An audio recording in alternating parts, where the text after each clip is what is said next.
안녕하세요. 안녕하세요. 대터위 주간 환율 전망이 돌아왔습니다. 이번 주에는 예만 맞췄죠? 네. 네, 잘 맞췄고요. 네. 오늘 목요일입니다. 3월 9일부터 3월 12일까지 4일 동안 달러 환율 저점은 1186.30, 고점 1207.40, 그다음에 오늘 목요일 종가는 1206.50원이었습니다. 어떻게 맞출 수 있었나요? 네, 일단은 지난주에 말씀드렸듯이 지금 아직 공포가 이제 정점에 이제 다다르기 위해서 열심히 공포 심리도 좀 커져가고, 거기에 맞춰서 이제 각국의 이제 주요국의 정책 공조도 조금씩 이제 더 이제 진전이 좀 가는 그런 국면. 그 두 개가 이제 맞부딪히면서 일단은 각국에서 하고 있는 정책들이 코로나19를 종결할 수 있는 맞춤 정책과는 좀 거리가 있다는 거. 일단은 백신이나 이제 치료제가 시급히 이제 개발이 먼저 돼야 코로나가 종식이 되고. 그렇죠. 이번 주에는 그런 뉴스는 네, 없었어요. 아직 상황이 바뀐 건 없어. 오히려 더 악화되고 있죠, 사실. 네. 그런 이제 공포 심리가 먼저 작용을 하고, 일단 이게 이제 어느 정도 사그라드는 가 확인이 돼야 지금 이제 유동성 장세가 이제 이어질 것으로 예상이 돼서, 그렇게 해서 이제 일단은 공포 심리 좀 시장을 더 자극할 것 같다.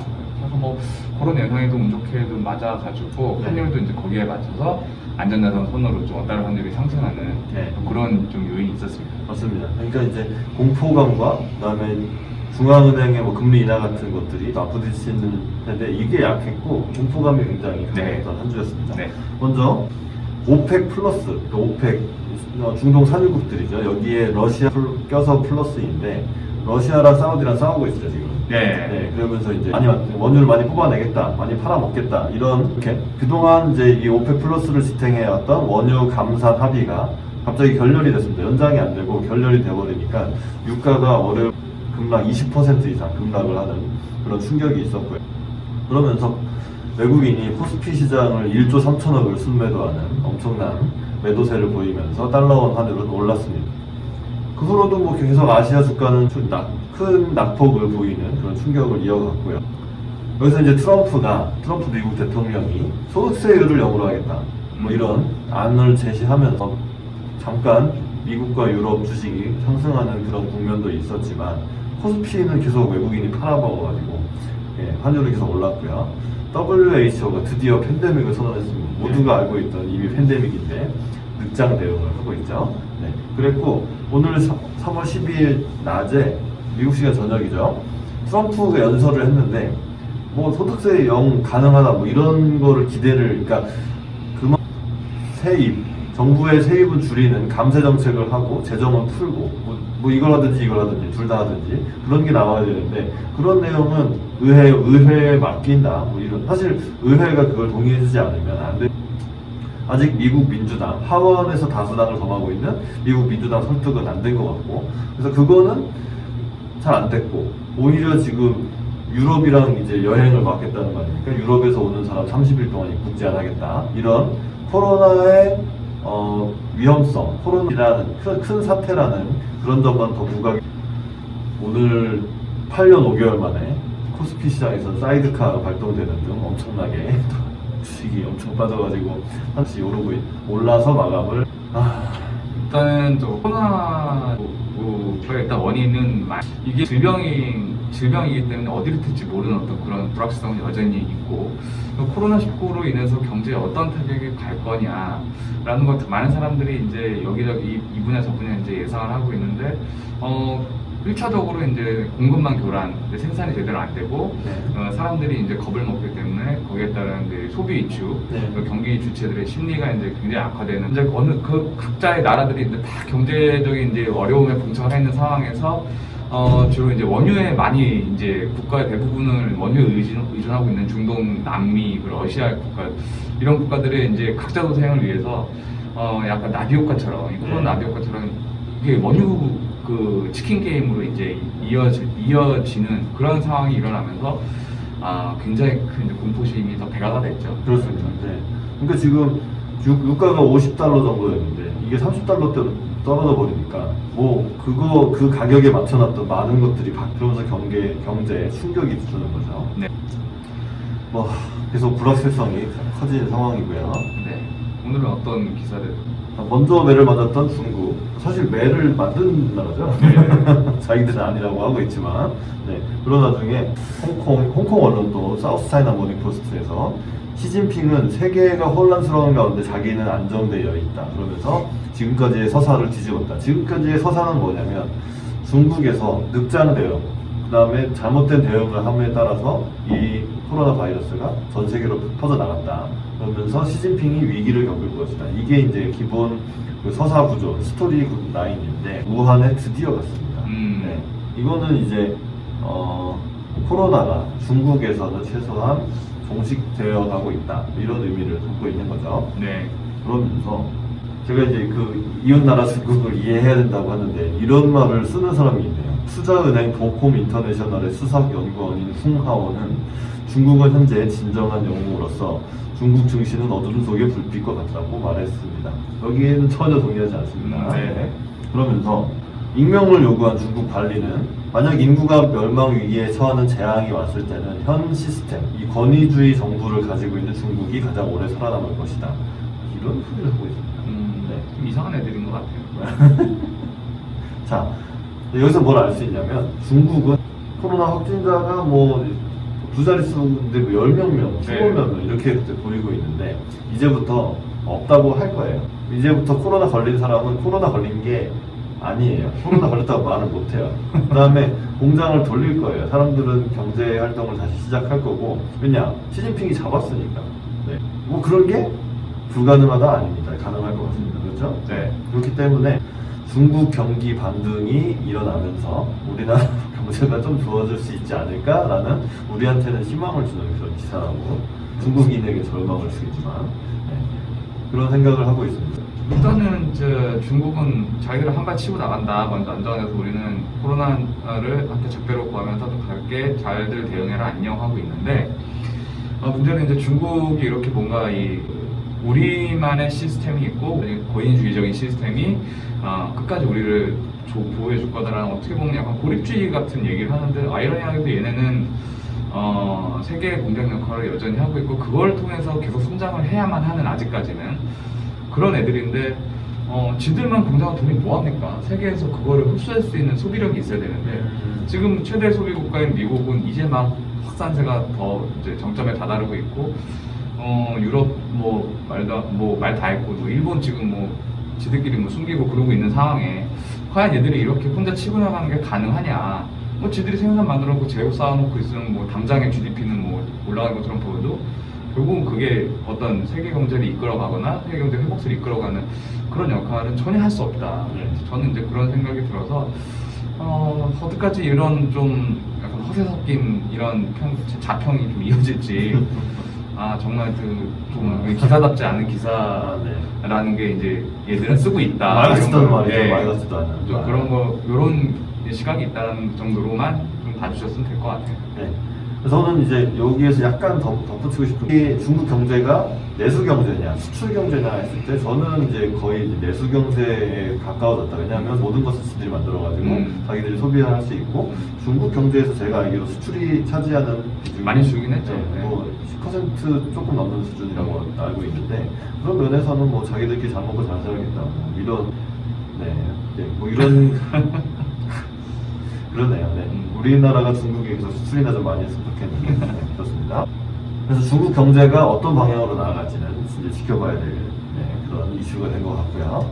그 다음에 또 중국이 또 홍콩의 SCMP 사우스 차이나 모닝 포스트인데 이 왜 유가 전쟁을 벌일까에 대해서 저는 중국을 빨아주느라고 생각을 왜냐하면 중국은 최대의 그 에너지와 원자재 수입국이 된 지 오래됐습니다. 그런데 원유를 싸게 사서 그러니까 뭔가 자기들이 돈이 이렇게 있는데 원유 사는 금액이 줄어들면 미중 무역 합의를 더 지킬 수도 있고 여러 가지로 도움이 되지 않겠습니까? 어쨌든 에너지를 수입해서 써야 되는 입장에서는 이것이 이 원유 전쟁이 도움이 될 것이 중국 경제에는 도움이 될 것이다. 이런 기사입니다. 네. 세부 내용 중요한 게 아닌 것 같고요. 네, 일단은 지금 원유가 치킨 게임에 이제 들어가면서 유가가 최대 $20 WTI 그가 최대 $20까지 떨어질 때 이런 서부 전망도 텍사스 중진류 네. WTI야. 그런 전망이 좀 나오고 있는 상황에서 사실은 우리나라는 조금 그나마 다행인 부분이 우리나라도 이제 항상 그 원유를 수입해서 그렇죠. 물건을 만드는 그런 나라라서 네.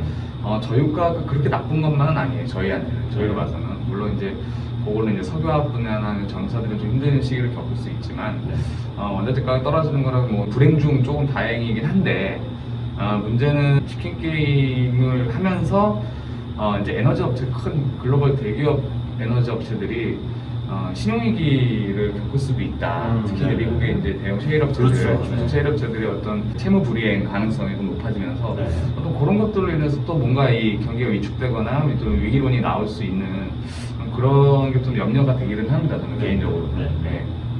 그렇죠. 그러니까 이제 뭔가 이 경제의 어떤 한 섹터가, 한 부문이, 산업이 망가지면 그게 이제 은행에, 여기 대출해줬던 은행과 금융기관들이 부실해지면서 금융위기로 전이가 될 수 있는 걸 수도 있고, 이게 뭐 일시적으로만 끝난다면은 결국 이 중국이 약간 올해 상반기에 경제를 좀 더 일으키는데 도움이 될 수 있는 뭐 그런, 사실 그러니까 왜 사우디랑 러시아가 미쳤다고 왜 저럴까에 대해서는, 그러니까 결론은 오펙, 그러니까 중동 지역에서는 감산을 계속하자라고 했고 러시아가 거절했거든요. 그렇죠. 근데 사실 러시아랑 중국은 꽤나 친했다는 점을 감안을 해본다면 이게 결국은, 그러니까 뭐 음모론까지도 아니고 그냥 이게 왜 그런지 추측을 해보는데, 얘네들이 감정 싸움을 하는 그 국가 단위에서 그렇다고 보기는 어려우니까 결국 이 코로나로 힘들었던 중국을 도와주기 위해서 러시아가 뭔가 뭐 1대1로도 있고 여러 가지 있지 않습니까? 네, 그 모종의 이런 시나리오를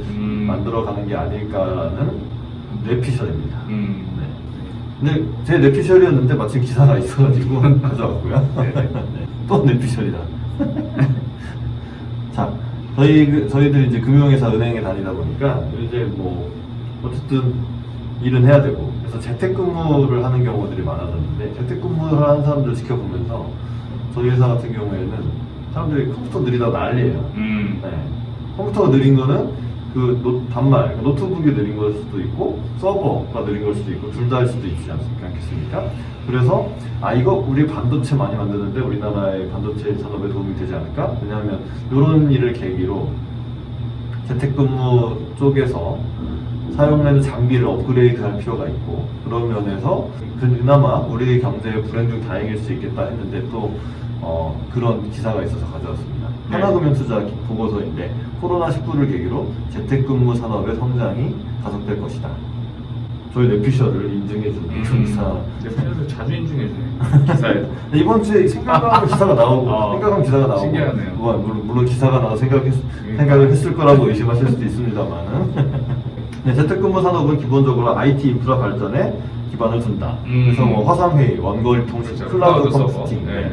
보안 뭐 이런 것들 때문에 이 산업은 그 미국의 클라우드 컴퓨팅이나 뭐 아니면 인터넷 기업의 ETF 뭐 이런 주식을 사라는 얘기인데 그거 말고도 그냥 어쨌든 우리나라도 이 부분에서 약간 그나마 코로나 때문에 세계 수요가 줄어들었겠지만 그나마 이 부분에서는 좀 반도체 부분이 다시 수출이 늘어나고 하는데 좀 혜택을 볼 수 있지 않을까 싶습니다. 네, 뭐 제가 최근에 본 뭐 어떤 리포팅에 따르면 지금 영국 그 금융가 그리고 미국 본토에서도 코로나 때문에 재택근무가 많이 늘어나고 있는데 맞습니다.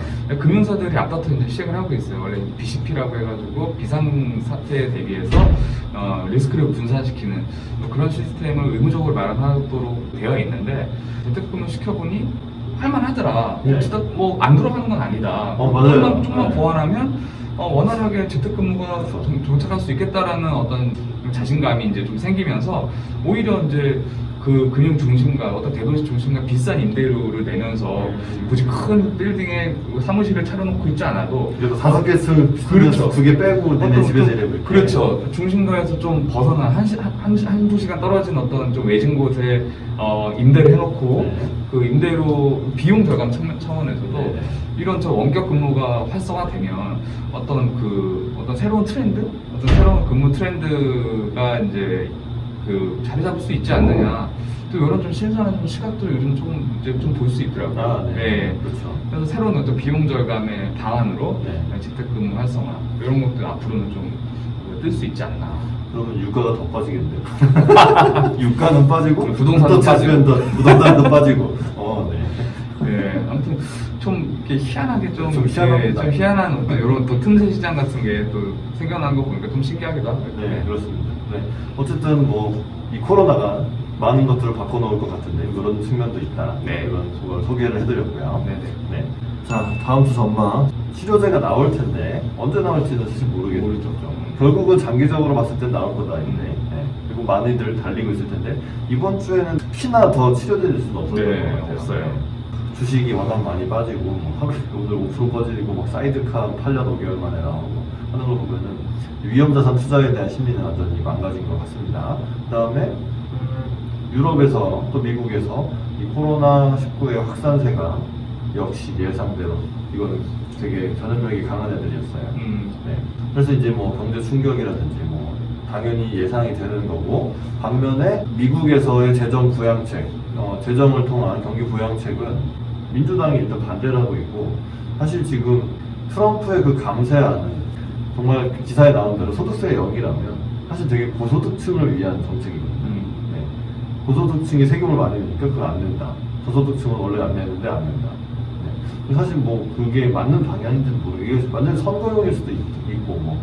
물론 그게 미국에서는 결국 정부가 부담을 하면서 경제가 뭐 활성화되는 효과가 있긴 있겠지만 민주당에서 그걸 받을까 싶기도 하고, 네. 그렇기 때문에 아직까지는 치료제가 나오려면 멀었으니까 환율은 좀 더 오를 수 있다 이렇게 보여지고요. 네, 그래서 저의 마음과는 달리 1230원까지 열어놔야 될 것 같습니다. 그래서 1200원부터 1230원까지 올라가는 그런 환율을 전망해 보겠습니다. 어떻게 보시나요? 저는 그 WHO의 팬데믹 그 선언이 공식적인 공포의 정점을 찍었다. 그리고 그렇지만 아직 공포가 전체적으로 바로 내려오는 그런 단계는 아니다. 여전히 더 있을 거라. 네. 현재 수준에서 뭔가 공포감이 코로나로 인해서 더 늘어나는 건 아니고 어느 정도 이제 조금 소강 상태, 좀 공포심의 윗단계에서 조금 소강 상태가 일어나면서 약간 사람들이 조금 면역이 되고 정신을 차리면서 우리가 뭘 할 수 있는지, 어떤 정책이 더 필요한지에 대한 어떤 연구가 조금씩 진전을 일으킬 것 같아서 말씀드렸지만 코로나19 공포심대 어떤 정책 대응에서 이번 주는 코로나19가 완승을 했다면 이제는 조금 힘의 균형을 좀 맞춰가는, 마침 FOMC도 다가오고 있고 아이러니하게도 금융시장이 이렇게 불안정해질수록 더 센 정책이 나올 확률이 높아집니다. 그렇기 때문에 현 수준에서 우리나라 이제 정책 당국, 금융 당국의 경계심도 좀 더 높아져 있는 상황이고, 한내 임시금통이 또 아예 저는 가능성 없다고 생각 안 해요. 저도 가능할 것 같아요. 네네. 뭐 얼마나 실효성이 있는지 모르겠지만, 그래서 저는 한 1190원대의 후반 그리고 1200원대 지금 레벨 정도 조금 이제 소강 국면에 들어가지 않을까 해서 저는 1190원에서 한 1220원 그 정도로 해서 약간은 소강 상태, 1190원대와 1200원 초반대를 왔다 갔다 하면서 그런 장세, 좀 레인지 장세를 좀 예상을 해보겠습니다. 알겠습니다. 네. 참 모두가 이제 바이러스와 싸우느라고 힘든 시기를 보내고 계신데 여러분 건강 유의하시고 도움이 되셨다면 제발 구독과 좋아요와 제발. 댓글을 달아주시면 저희한테 큰 도움이 되겠습니다. 네네. 네. 저희들의 의견은 개인 의견이고요. 저희들이 다니는 회사와는 아무나 상관이 없습니다. 투자는 여러분 개인의 판단에 의해서 하시는 것이고 저희들의 의견은 참고만 해주시기를 꼭 부탁드리겠습니다. 네. 그러면 데터의 주간 환율 전망은 다음 주에 다시 돌아오겠습니다. 시청해주셔서 감사합니다. 감사합니다.